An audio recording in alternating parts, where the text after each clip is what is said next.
Well, nah, one time. Listen. Today Long only. overdue. Like we go get into that. We go get into that. But today we joined by the hustler of the year. Every year actually since like 2008, some crazy like that. This Yeah. man he moonlights as a restaurant owner. Shout out to Biscuits and Buns on Banks. That's the owner. You know what I'm saying? The owner. Oh, my dog It put don't up in the stop. shirt. You know what I'm saying? Yeah. He a concert promoter. He got his own showcase, right? Yes, Shout out sir. to Still Writers Block. popping. Shout out to Writers Block. I'm a Writers Block alumni. You know what I'm saying? Yeah, man. You know what I'm saying? That's official. This man, he got his own studio. Shout out to the Hut, which is available for all your music and podcast needs. You know what I'm saying? My man's an audio engineer. I'm sorry. Go ahead. Now I said we here for you. Pull up, man. Whatever you need. All your podcast needs. My man's an audio engineer. But how we got here? How I got cool with my dog? My man is a rapper, right? I think that get lost in the shuffle. Not only is my man a rapper, my man's a touring rapper. Yeah, He man. he he a guy that been across the pond. You know what I'm saying? He didn't have shows in the UK. He didn't seen the world rapping. You know what I'm saying? Today only, we joined by the boy A Levy. But first, Don't never forget about where you come from. Stay focused and look out for your people, man, because there are a lot of people that ain't got nothing. And I done seen a lot of cats separate from their people and don't do nothing for them when they get up there. Don't get that big head. 'Cause that big head to be stars, like my folks say, stars this year won't be stars next year. It's about longevity. If you ain't got no longevity set in your heart and you ain't got the mind frame to stick to this, you might as well give it up before you start. I be telling y'all, Juvie a hood prophet. Juvie got some. Oh, that's Juvie true got some. too. He got some wisdom. This Yeah. man, the wise and wild dog. Like he was talking like this in like '98. But listen, this That's 20 podcast some is year old Juvie. that's young old Jew. We ain't never really Right. seen young Jew like he was young old like the whole. He was like 20, but he was 50 in Right. Magnolia years. You know. This podcast is sponsored by Birdsall Law Firm, the official injury lawyers of Blue Crew Media, located at 918 Porter Street. Shout out to them. They bought a Superdome. Give them a call, 504-523-5413. If you or somebody you know has been involved in an accident, be sure to mention we sent you, specifically me, because I'm trying to get some free stuff. Listen, bro, you do so much stuff. Did I leave anything out? Did I leave anything out of the intro for you? Nah, we gonna whatever excluded, we're gonna leave it excluded. All right. We All good. right. Well, We good. I just need the people to know like you're a serious deal.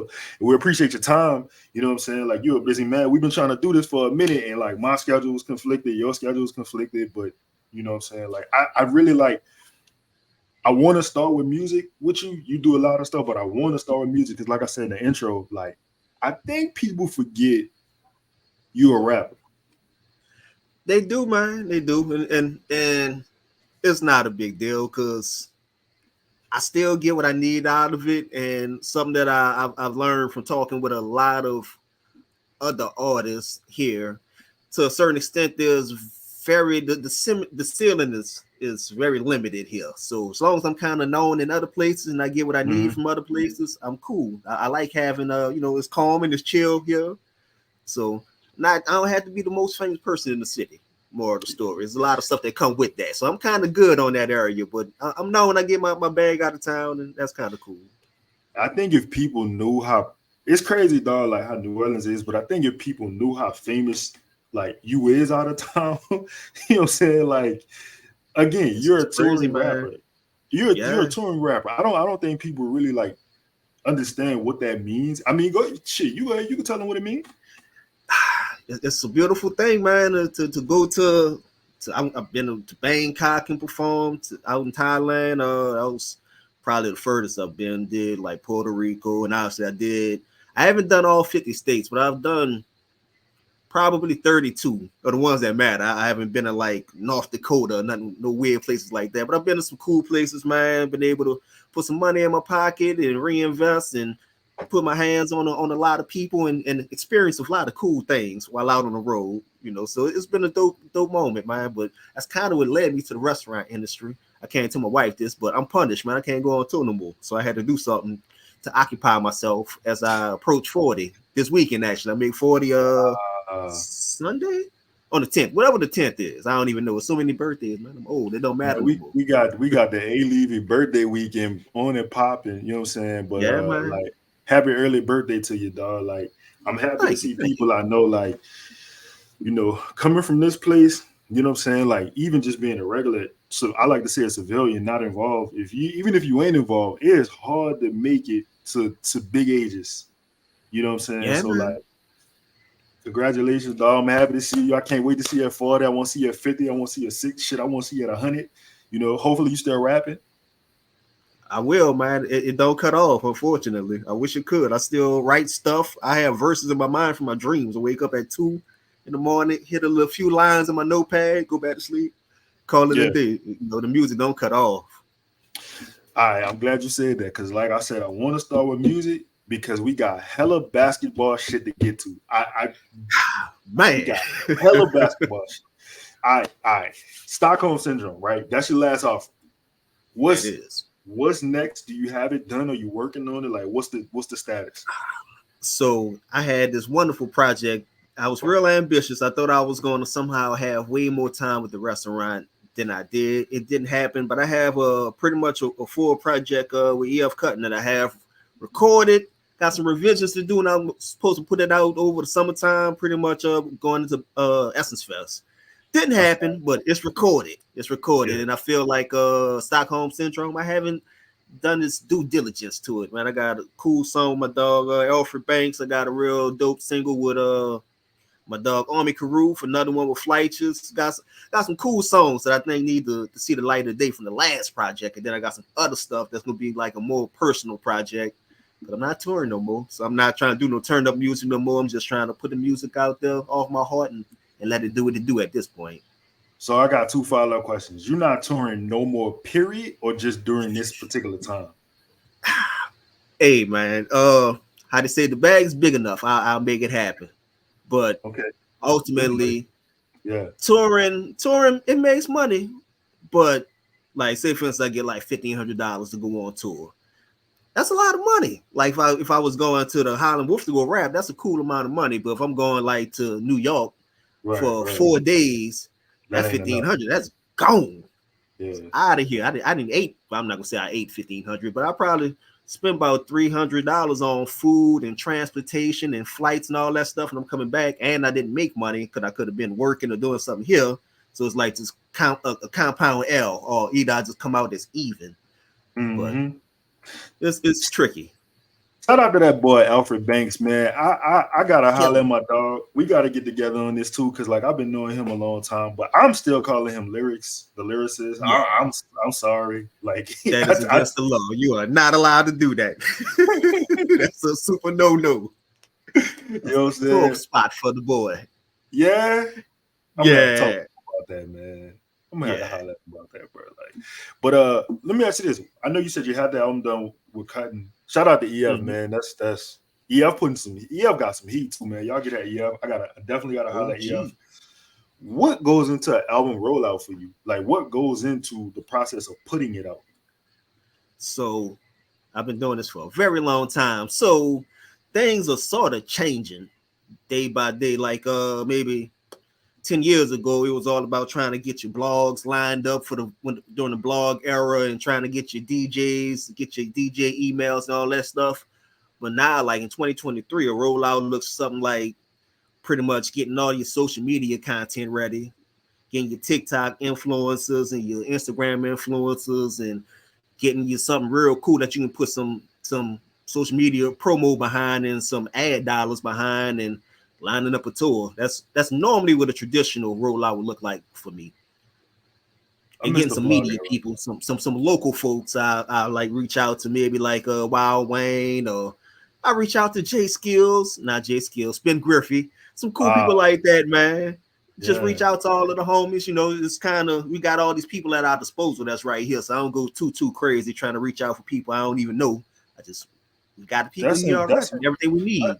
I think that's important, dog. Like, to be honest, like what you said, you got people here, and like you know, like people here have a certain pull to them that like a local could give your music either the introduction, or it could give it the new music, that is. It could give it an introduction that like somebody out of town may not be able to feel what you're saying when you say like I'm on Chopper 2 listen. You know what I'm saying? Like they don't really understand like what that means, or like when you hold on, Levy, I fucked up. I started the show all wrong. I did not tell you to rep your hood, bro. Rep your hood. I'm sorry. Rep your section. Man, I am from the mean streets of Gentilly, man. That's what we're talking about. I'm from Gentilly, man. Born and raised, 9th Ward, man. I pretty much lived here my entire life. Lived at one point, it was a neighborhood called the Indian Village, was behind the Ice House churches, and I think it's like Spicy Chicken or something like that over there. Spicy Kitchen, that little neighborhood. And now I done moved on up on the other side. Now I'm behind Walmart in Gentilly, in Gentilly Woods is the area. That's what that money look like, man. That's what we like to see. That's what we like to see, man. Shout out to Gentilly, man. Gentilly was a suburb. I ain't going nowhere. I mean, Gentilly love the house. The taxes keep going up, but man. Let me ask you this. Well, first of all, I miss the blog era. I hate streaming. Like I am very adamant about that shit. I hate streaming. It does not lead to good music. It leads to actually less, to be honest, less consistent listening of your music, because everything is so microwavable that you don't really get a chance to spend a lot of time with the music. Can't really digest the music just simply because like some coming out every day. Exactly. And I really don't like that. But you know what I'm saying? Like and it creates an environment where somebody like Chris Brown say, man, I need to put 60 songs on the album. Yeah, and see, like the person like me, bro, I'm never gonna listen to that. And no matter how fire it is, my anxiety of looking at 60 songs is never gonna let me listen to. Like that's how. I'm sorry, Chris. Like you probably, you know, we're gonna get in a Chris Brown conversation too, because I really feel like his music ain't aged well, and it ain't really grow up to the point where I thought it could based on his talent. Yeah. You know, but I was just looking at a video that came on the screen yesterday. I was like, what is this? Where did this song come from? It sounded like another song that sounded like the song before that. And he dancing, and you know, that's his whole dynamic. It's cool, but it feels the same. It didn't really grow, and I feel like it's kind of young people music, but Chris, what, every bit of 35 now? He old now. He old. It's weird. He an old gang banging R&B guy now. That's what it's weird, bro. That's what he on. Listen, I know if I'm not mistaken, I've had conversations with you. I believe that Mac is your favorite rapper. He is. Okay. So now that Mac is home, do you have any plans to try to collab with him? Is there anything in the works with him? Like, I'm just trying to get the exclusive. I would love to make that happen, man. I'm able to reach out to him. I met him. He came pulled up at the studio. Oh, that's hard.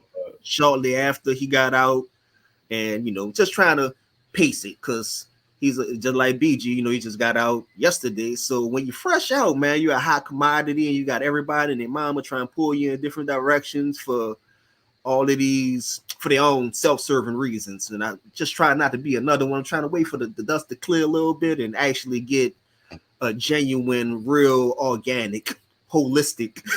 Would they really be saying all that stuff? You sounded just trying to get a real organic relationship and make a cool song. Nothing that's forced, nothing that's just not genuine. Now listen, you got a song, one of my favorite rappers all the time. I'd say this dude in my top 10, 15, whatever, Sky Zoo. But definitely. You got a catalog of people. Is there before I ask you if there's somebody you want to collaborate with that you never had the opportunity to?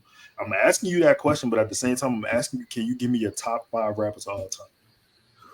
Ooh, all the time. We ask the hard hitting questions here that like nobody else really, you know what I'm saying? Like that's a rough one, man. It changes. Like if you talk to me in 2004, 2005, my top 5 rappers at that point was like, all right, let's not say 2005, like 2007. my top 5 would have been like Lupe, would have been Nas, would have been Hove, would have been Eminem, and maybe T.I. or something like that at that point, or maybe Kanye. Those kind of two is kind of interchangeable. Then I found out he ain't writing stuff, and that he kind of took him off the list. But like right now, today, it's rough, man. Like Nas, he way up on the list now. He on the hot streak. Hove, he kind of catching up to Hove in a sense, and Hove kind of on a break, but he still did everything he did. His track record is impeccable. It's a lot of people, man. Eminem's still up there for me, but he kind of fell off a little bit, and you try not to judge him based off of the last few albums. Just try to act like those didn't happen, but it happened. It definitely happened. Oh, I can't wait to play this for John O'Barnes. It's rough, man. And I'm shout out to Jono, man. But Eminem was the homie, man. I love Eminem. M can rap. Like as much shit as I give Eminem, he just flat out nothing. I'm not trying to ride down the street listening to talking about hate my mama. Yeah, it's weird, man. And I'm from New Orleans, so at this point, like in 2007, I probably wasn't ready to say it. But in 2023, ain't no way in hell I can't put Wayne on any top 5 list, top 10 list. He got to be up there. And if I really sat down with pen and paper, he might not be top 5, but not far off. He might be 6 or 7 for me. But easy up, man. He did the work, bro. He did the work, the consistency. He was a mixtape killer with some other Mike Jones song at work. Everything around me. 24/7 is rap. No matter if I'm in the studio, if I'm at the restaurant, niggas is freestyling at the restaurant.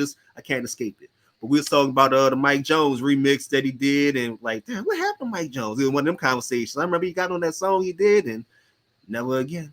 That's what happened to Mike Jones. I remember when that song came out, like literally, like that was Katrina. Like that song, that video was playing, and then the next thing you know, Wayne heard the beat, and it was like, it was over, like, man. The remix that he did came out like he didn't get a man a week. No, like that song was gone. That was like his lead single off his follow-up album, and that just eated his whole career. I was literally I don't know what I was doing, but Mike released the song, and then I swear I was in it was like Captain Charles night or something like that at Harris. And that version of Wayne came on, and we was just like, dog. Sheesh. Wow. Shout out to Captain Charles, man. One day I'd like to sit down and talk to my dog too. That's gotta be, he gotta have some crazy stories about the scene and eras and shit. I can't even imagine. You know what I'm saying? But let me ask you this, dog. Do you feel like you're supported by the city, business and music? That's a tricky question. So I kind of know how the game goes. So that made me adjust my expectations a lot. Mm-hmm. But in the early years, no, I didn't feel supported musically. Mm-hmm. But it's just at the end of the day, people, they do support me in their own way, in their own fashion. People have different versions of what they think support looks like. And sometimes not what I think it should look like, but they still support in their own ways. It might not be them pulling up at a show, but I'll do toy drives and things of that nature. I'll drop a show like for a release party, and I look at Eventbrite and I got 150 tickets sold. I'm like, man, that's money. It's about to be lit. And then I pull up to the show, and only 45 people pulled up to the show, and it's still lit. It's cool. The people that came, it meant a lot for them to be there, because they could have been doing something else. But like, people really rock with me, where they would just, here, take these toys for your toy drive. I'm not coming to the show, but I'll support you. Yeah. Or I'm not coming to the show, but I'll buy a ticket. Here, spend this and put this towards the tour, something like that. But I ain't coming to no rap show because that's not my wave. So it used to make me mad because I wanted butts in the building. But yeah, absolutely, we still support it. You know, at my age now, I find myself being more of a go supporter. Where I could spend the money, but I don't have the time no more. Right. You know what I'm saying? I didn't get it at first, but I'm there now. Now I understand. I respect it like at an even higher level now, because that's me right now. Yeah, man. Like, I don't think people understand, like, especially when you get family, bro. Like, if you spending time with family, you probably losing money, or you're not capitalizing on earning potential. But if you capitalizing on your earning potential, then you're not spending time with family. So it's like what am I supposed to do? I'm gonna tell you one thing I learned from you over the years. You probably don't even know this. You probably don't even remember saying this. But one day, you posted something. You posted something this had to be maybe like 10 years ago now. And I literally live by this. I live by this motto. You was like, you don't focus on the people who don't support you. You rather put the energy into the people who do. And I think that's big because people feel played when you just said this, people feel played when they feel like their friends or their family don't support them at the level where they think they should. How you got there? How you arrived to that point? I don't know, man. It's just a lot of stuff. Like I noticed, like even today, like not specifically today, but just in general, like in the current, I noticed like even with the restaurant right now, those reviews that's terrible, that shit live with you, and you just want to hurt somebody. It's like, man, I can't believe you did that. You did X, Y, and Z. You complain. You gave me a 1 because I had a light bulb that was out in the ceiling fan. Like seriously, the stuff like that live with you. Remember that forever. But you can have 100 positive reviews and you just brush them off like nothing happened. And I just realized like how much power and how much control that I allowed that to have. And it's human. You still allow that kind of thing to occupy a lot of space in your mind. But I'm aware that I was allowing that to happen. I was like, nah, I can't let my life go that way where I'm just that caught up in haters or whatever the catchword is for it today. But yeah.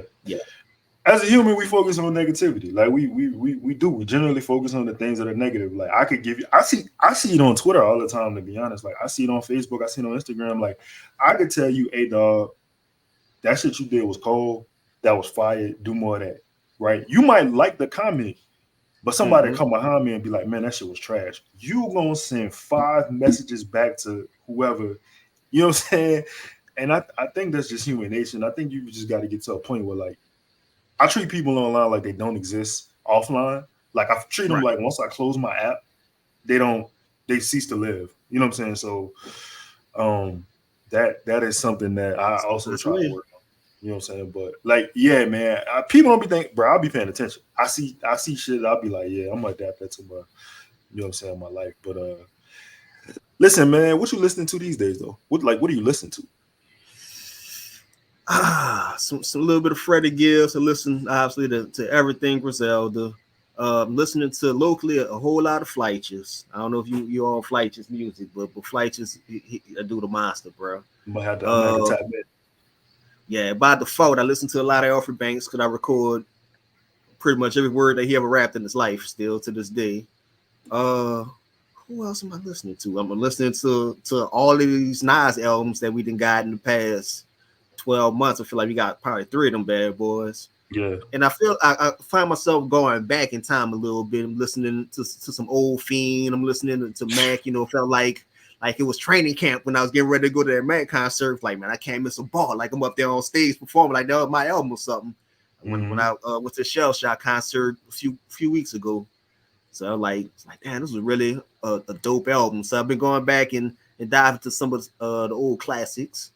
But it's always something dope. I listen to JID, Here Dog. He about to drop something new, I think. Yeah. And it's just like a nice little mix of a new and old and older artists, and then some of older music too. But honestly, as the kids say, no cap, I don't listen to anywhere near as much music as I used to. I consume a whole lot of podcasts these days.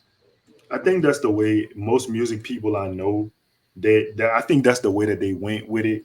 Because it's like you can't really like, it's not necessarily your music.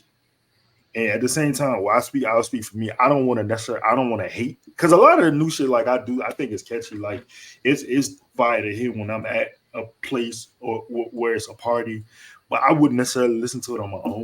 You know what I'm saying? Like riding by myself. So you know what I'm saying? But shout out to them, man. You mentioned, matter of fact, you said the Shell Shock concert. Shout out to that boy. Shout out to my partner. who performed at the show, Paco. Shout out to Paco. Oh, I say Paco, yeah. Shout out to Paco. Paco got a new song out. Everybody, it's on YouTube. Everybody tap in. Go to his YouTube. You mentioned the concert though. Cash Money or No Limit. Talk to me. Let me know. Ooh, What's the answer? that's a rough one. No Limit. Gotta go No Limit. In retrospect, I realized how big Cash Money actually was. But in the moment when I was in high school, it was No Limit all day. That was like Bloods versus Crips to me. It's like, man, get out of here with that Cash Money stuff. I felt like I was on No Limit. Felt like I was an honorary member. I had me a tank from Beauty Mall in Gentilly Mall. I used to rock that. On my neck looked like I had herpes on it. It was real. I was on No Limit in my mind. But, dog, it's so funny. In that retrospect, like, Cash Money was a dog, though. It's so crazy that everybody in New Orleans like picked a side, whether you want to like say it that way or not. Like, I'm a Cash Money baby. I'm Cash Money. Like, it was, and then for me, like, it was like I could go stand on the corner of a Million Magnolia and I could see Juvie from, you know what I'm saying? Like, I could see, like, I would physically see these people. So it was hard for me not to just be, you know what I'm saying? But man, fuck all that. We getting to what we came to get here for. Oh, wait, hold up. Last question. You woke up and you bought a restaurant on your birthday. You woke up on your birthday and you bought a restaurant. It went something like that. So it was a deal that so originally, and don't tell nobody this. I don't know how many people gonna see this, but I don't actually eat breakfast. And that's the wildest thing about it. I'll go like to a breakfast spot now, order a pork chop, or I used to eat pork, but I order some lunch stuff.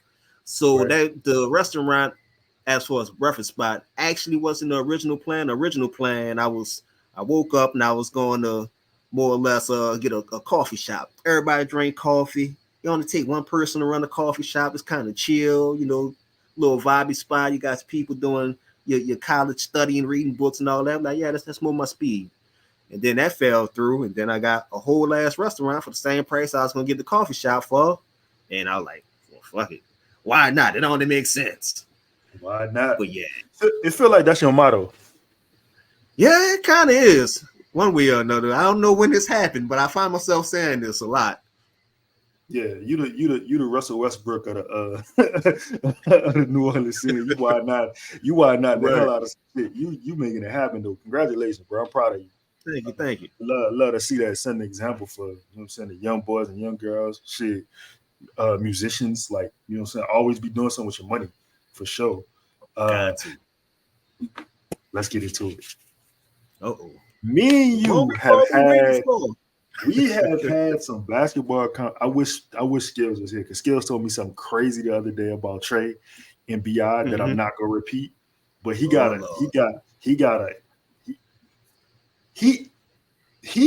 that I'm gonna repeat it. Fuck it. He told me Trey basically can do everything BI can do, and that he's ready to assume the number 2 spot from BI. And you disagreed with that? I don't think Trey's ready to do that yet. And it's hold up, before we get into that, get well soon, Trey. You know what I'm saying? I hate to hear about the injury. You had a big, still has a big season coming. Because I mean, you know, meniscus is not completely torn from what I understand. You know, it is probably gonna require surgery, but I do disagree with that. Yes. Yeah. I can see that. I don't necessarily. I think it's premature.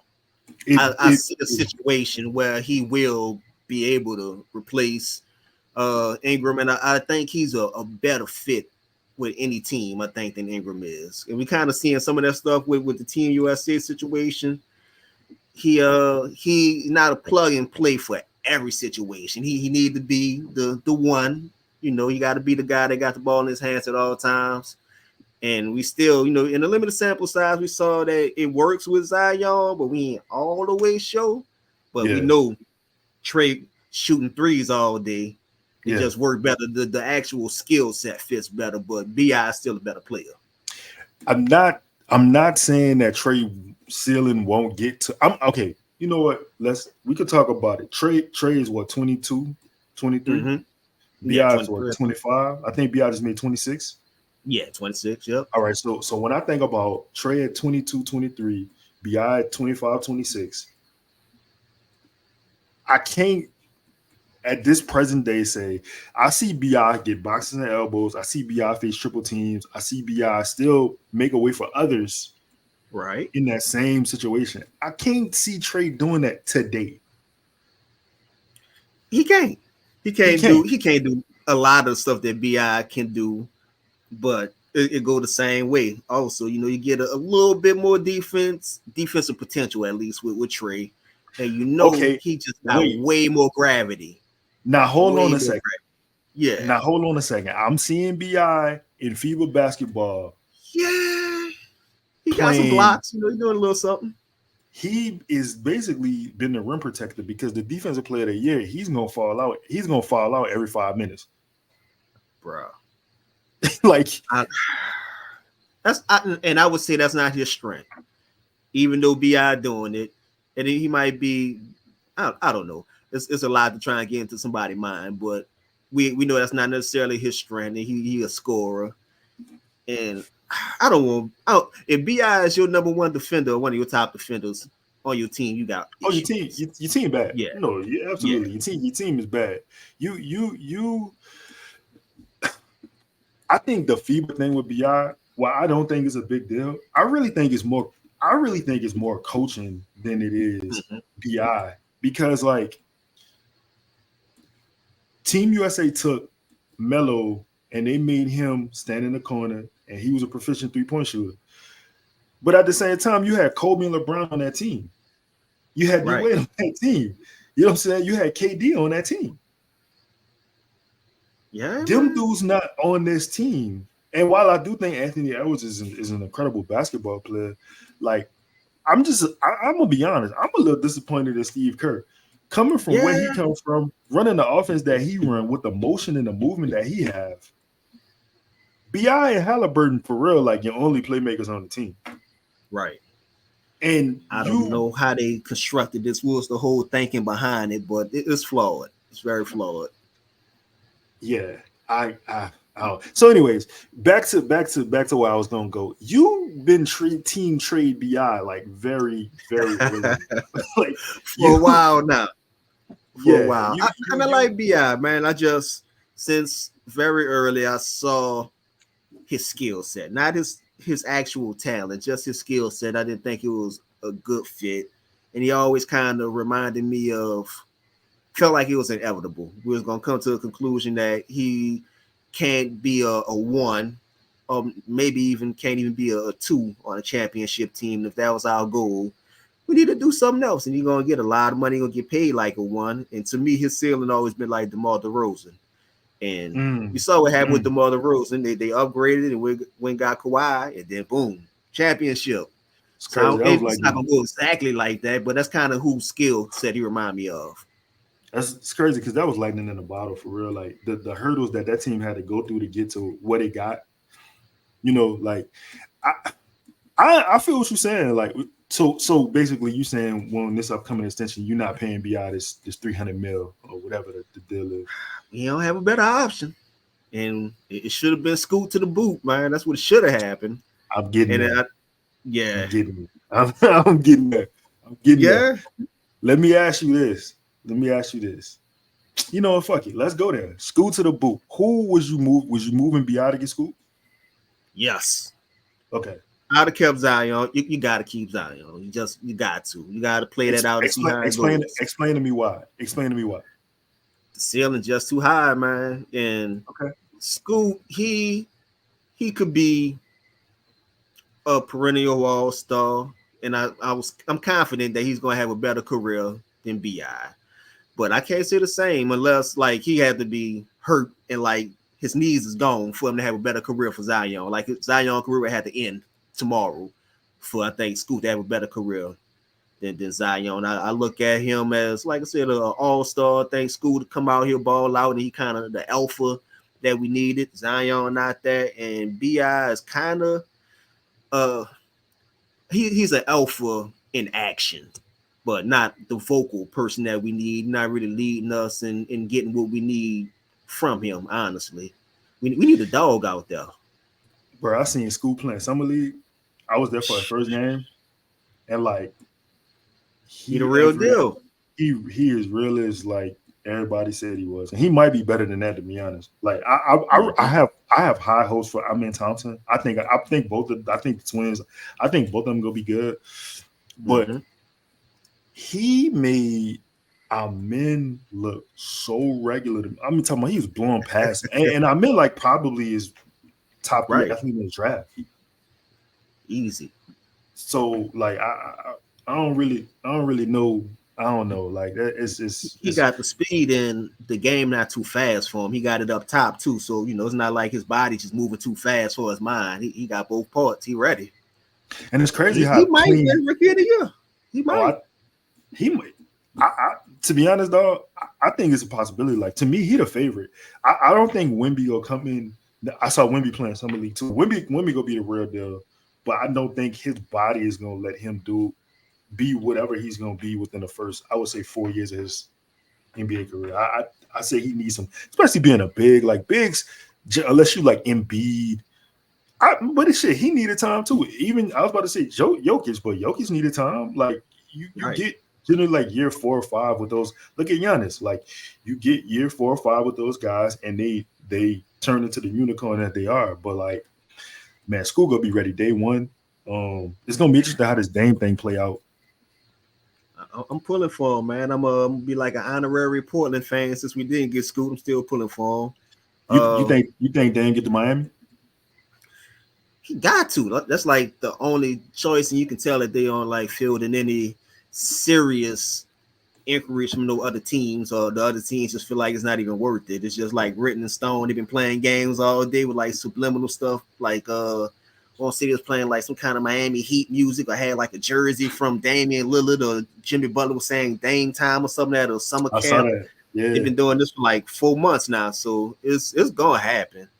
And nobody else trying, because it ain't OKC. They didn't try. We didn't try. Apparently, it's a lot of teams that can probably half the NBA got a better offer than the Heat got. So I was about to say, there was another option.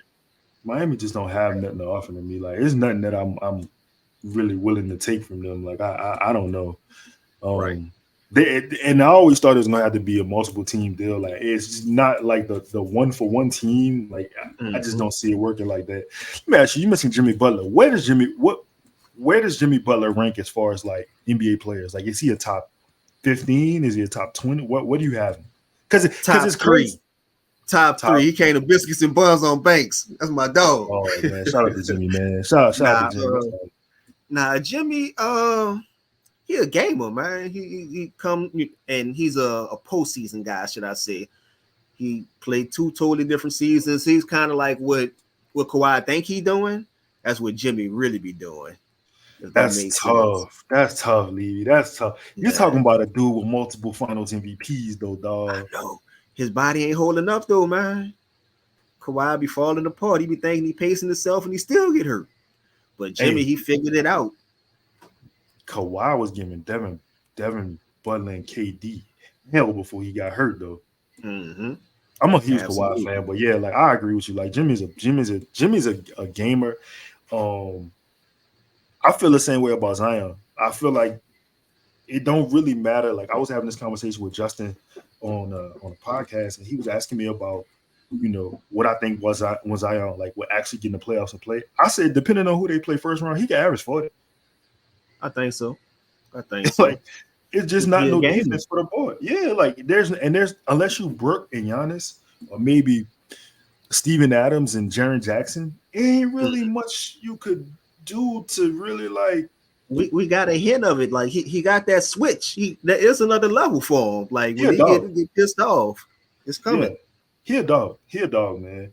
I would like to see him and BI work. I'm also this is my thing is like if this season is like not a success, as far success to me is probably getting to the second round and being competitive depending on who you play. I think you're gonna have to make a decision on 1-14. Yeah, man, this is gonna have to happen. Best case scenario, I feel like one of them not gonna make it throughout the whole season, or they're gonna miss the first half of the season. There's gonna be something where somebody is hurt again for too many damn games, but we got way more invested and Zion. So it'd be in our best interest for him to be the one that actually makes it through a full allotment of games. So that's what I'm pulling for. Over under Zion 60 games played this season.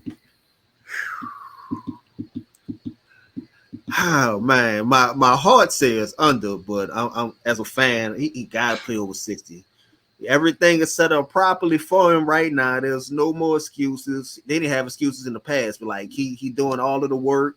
He here with the team, traveling with the team. He's doing everything that he's supposed to do. They should have did since day one. All that stuff is happening now, to us at least, based on what we know. The few things that do leak out, it's like it gotta happen. He gotta have that chip. Like it's now or never. Like it don't happen now, dude. Like what the fuck?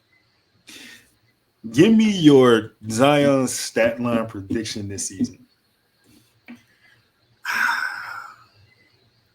My dog's still not gonna get as many rebounds as he should. But that's a real travesty, to be honest. Yeah, he stepped it up on defense last year. We saw that he could get 1.5, maybe 2 steals a game fairly easily. You know, some of that stuff he was doing at Duke. But on the point side, I feel good. Damn, I feel good saying he can do 30 a game. I think he can average 30 pretty easily. I don't think 30. So, yeah, it's not. He just got to do it. It's just that we just hard to say what he could do all these small sample sizes. But I say like 30, 6 boards, 2 steals, something like that. And maybe I think he can. How many assists did he end up averaging? Like 3.5, 4 assists or something like that last year. I say in a vacuum, probably 4. Yeah. Give me BI stat line. BI, he probably gonna end up scoring less, if I could guess, and becoming more of a facilitator. I feel like that's the best way for this team to really excel. And everybody's saying that the FIBA don't count, but I think it's gonna change it. If nothing else, it's gonna get in his mind to a certain extent. It might go into the actual teams thinking a little bit, and he might lean on being a facilitator and show that he can contribute more than just a scorer, an ISO guy. That might just mean he play, a little bit more defense or he gets some more boards, but I think that's going to create a small chip. He's not going to revolutionize his whole game, but he might play a little bit more defense this year. I think with Trey being hurt, I think you have the opportunity for BI. Everybody want BI to shoot more threes. I think the opportunity is going to be there for him to do that. I do think if Zion is going to be dominant, BI scoring is going to have to be down, and his assists have to come up. Also, like you got CJ in that mix too, so got to figure out how that's going to go, Mr. Christian. Let's say A. Levy gets named Pels GM tomorrow. I need 3 moves that you make. 3. The real life GM or the video game GM? The real life GM. You tell me. It's all good. It's your world. The real life GM, man, I just gotta rock out what we got. And my only move that I'll be trying to make is trying to find a better skill fit over JV. That'll be about it, honestly. Video game GM. I would have traded BI a long time ago, and I went and got Scoot. I would have got Evan Mobley. I would have got a lot of other people that's been available over the years. Like, video game me. BI would have even put on a jersey for the Pelicans. I'd have shipped him, Lonzo and Josh Hart off for Ja Morant to get Ja Morant along with all of the picks that we got, and I'd have had Ja Morant, Mr. Shoot 'em Up, and Zion, and I'd have rocked out with that. I'd have gave Memphis everything they wanted. I heard that. I'm sorry, that was 2. Give me one more. Hold on. One more what? That was so you said you trade BI. Oh, 3 moves. Yeah, trade BI, you get rid of JV or you upgrade JV. The other one, that wouldn't really be a GM thing. We need a new damn stadium, though, man. A new arena for the Pelicans. We need new jersey. We need a lot of stuff, man. I'll work on some of those things. We got a lot of space and opportunity. I know they're not going to get out of the CBD area around the river, around the convention center and all of that. The East is not happening, but we got to figure out something. It should happen, but yeah, I agree. Yeah. With you. Besides the Pels, what other teams you watch? Oh, I'm back watching football, man. And it's Yo, like I I feel like literally a have that kid. question. I have Yeah, that question written down. That's crazy. I'm back watching football, because of Buku Lounge with the ball. I have no choice. I got all of these sports channels, and I just need to be in the loop of what's going on to program these events and things like that. Like we got the Monday Night Football thing with EF Cutting. I got to know what's going on, and I'm a casual Saints football fan. I was sort of watching a little bit last year, but then I was in a restaurant every single day on Sunday, so I missed a lot. Talk I'm to all him the way in about. this year. Talk to him what. Tell him what Buku. Tell him where it's at. 3,000 dryads. So I told the story in short as much as I could online, but Buku Lounge is the former Portside building, which is the former Newton's building, which is the building where Big Frida was the doorman way back That's when. crazy. UNLV recorded albums there. Some of their first performances. Lil Y'all live 2 houses down from the club. It's on 3,000 Dryads, I think it's 7th and Dryads is the exact corner, and it was 6th and Barone, so around the corner, that's where all the stuff is at. Servon lived behind the club. There's a lot of history around there. Juvenile performed for the first time in his life at that club. They performed the Way At. He did like a Way At cover, like everybody was remixing that song at that point. Where they at? They performed that song there, and they let, I think Juvie was like 17. He jumped on the mic and did his version of it at that club. So when I found that out, I was like, man, I need to do this. I got to figure out a way to get this club. You buying history. You buying history. That's what I said. That's what happened with that. It's necessary. You are New Orleans history, dog. Like at this point, like you are history. You are doing things that like nobody, you know what I'm saying, and in a way where you supporting a culture that like other people really can't do or won't do, or you know what I'm saying? Like again, I'm proud of you. Congratulations. It's a lot of won'ts, man. This is a very peculiar city we live in. I mean, New Orleans is a city full of haters, dog. Like they hate shit they love. Say it. Yeah. I mean, it is what it is. Like they love some shit, but they'll hate it. Like they.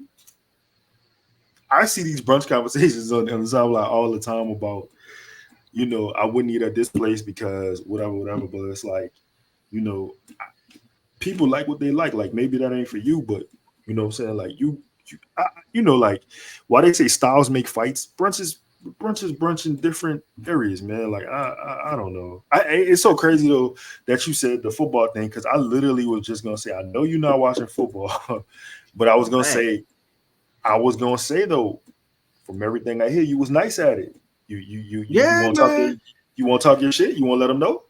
Oh man, I was kind of a dog, man. You know, I had a few situations on the table, like since how they say yay high.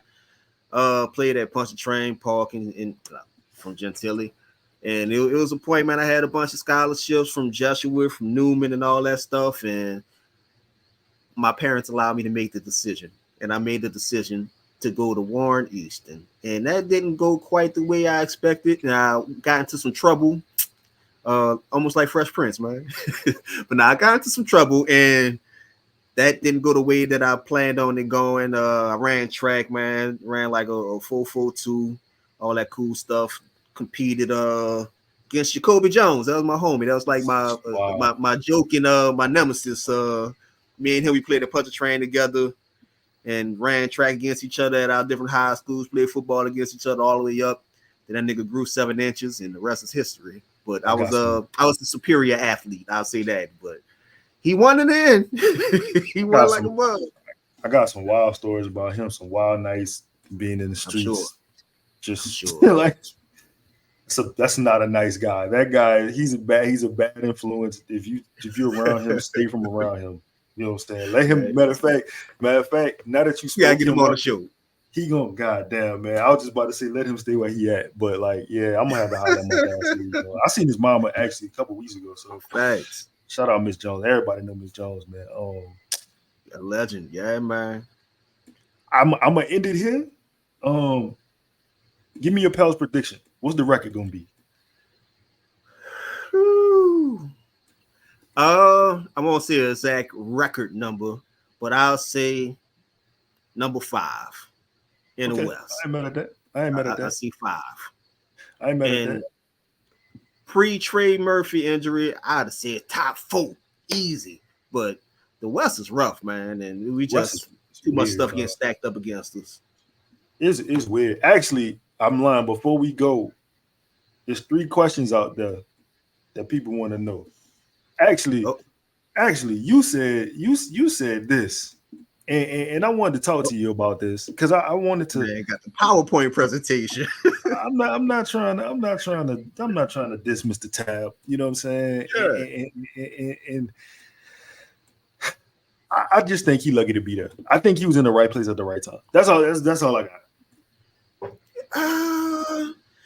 So I got like a line on one of my songs. So I was like in high school. I remember really it was an argument like who was better out of Turk and Lil Wayne. That was the thing. Now, granted, Wayne was 14 at the time, so obviously he wasn't who he is now. And that just sounds crazy today that this was even a conversation. But there wasn't what in 97. You know, Turk and Wayne, it was Batman and Robin. It was kind of what and Turk kind of had some moments, man, back then, but he never really grew. But, you know.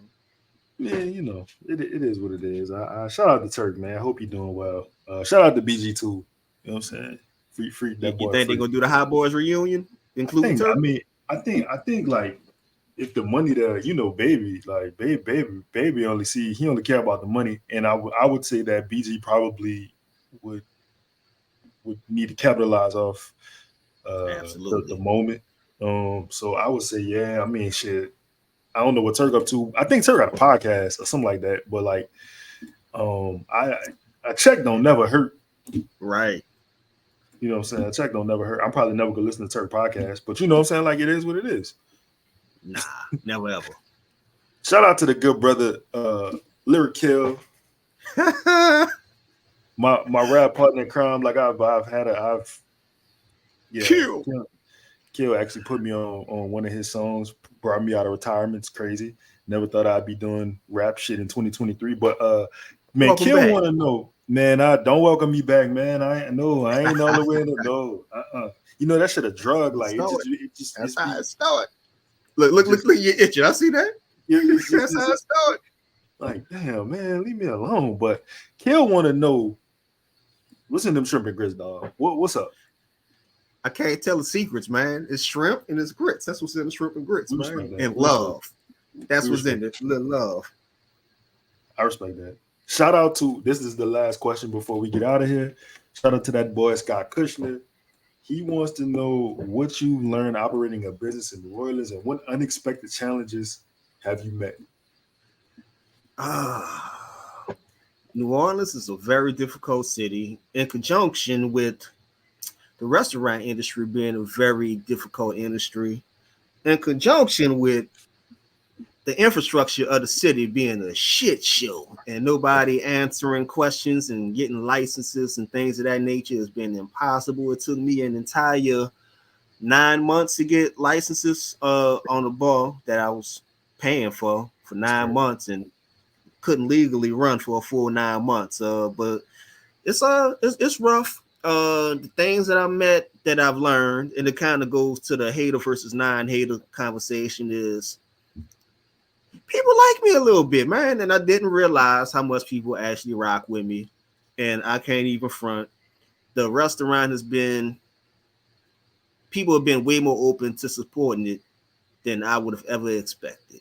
It's been, if I can guess, I done probably had a strong 1,000 humans pull up just all the strength of me.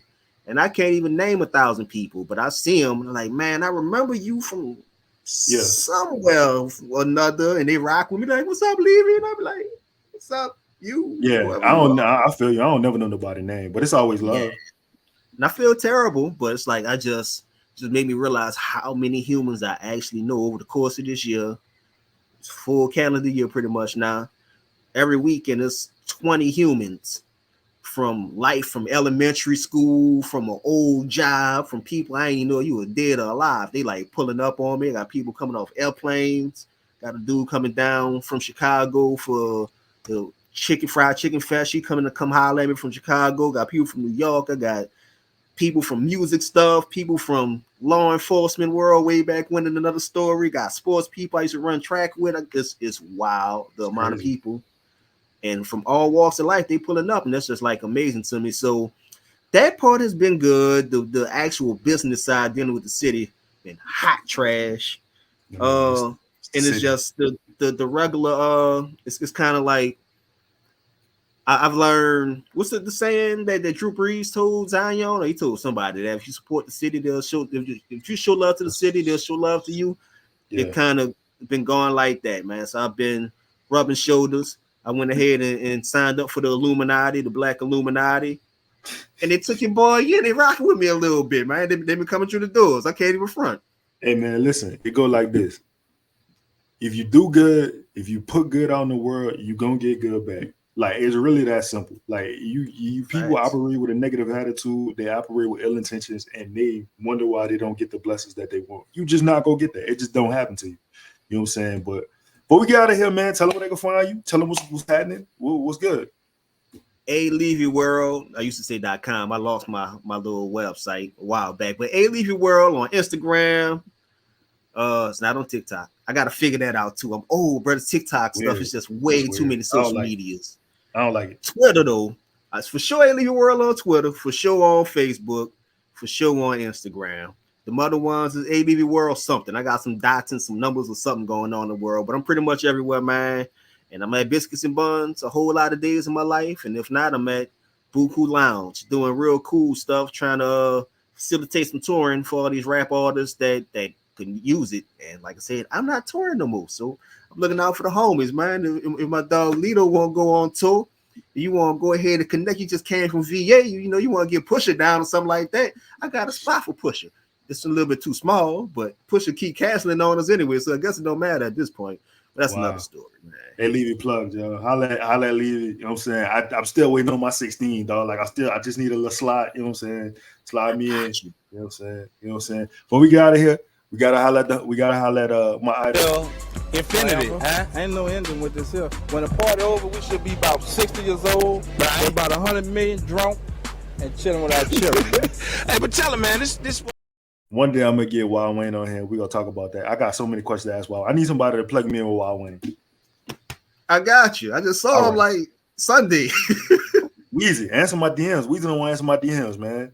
We need to make this happen, bro. I sat back and I really thought about it one day, and Wild Wayne is damn near on the hip hop Mount Rushmore next to P and Baby and all of them. This dude been there. He's seen it all, dog. Rumors, whispers, everything. Riverboat Hallelujah. All of that. I gotta talk to Weezy, man. Tell Weezy Hallelujah. The crazy thing is I know Wayne in real life. I just don't have his number. I got you. I'll make it happen. My dog, y'all heard that live. We out of here. Peace.